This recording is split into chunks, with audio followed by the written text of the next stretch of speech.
近年咧喺唔少嘅商場都會見到主人帶埋寵物一齊行街食飯。舊年九巴亦都設有寵物嘅巴士。如果搭港鐵可以帶埋寵物，又可唔可行呢？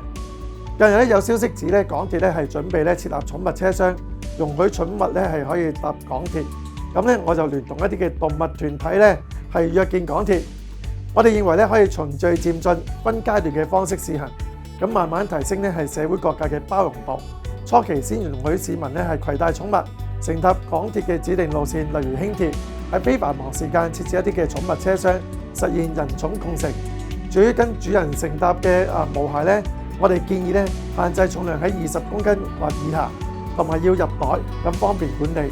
同時針對一啲唔負責任、唔守規矩嘅主人咧，亦都要有罰則。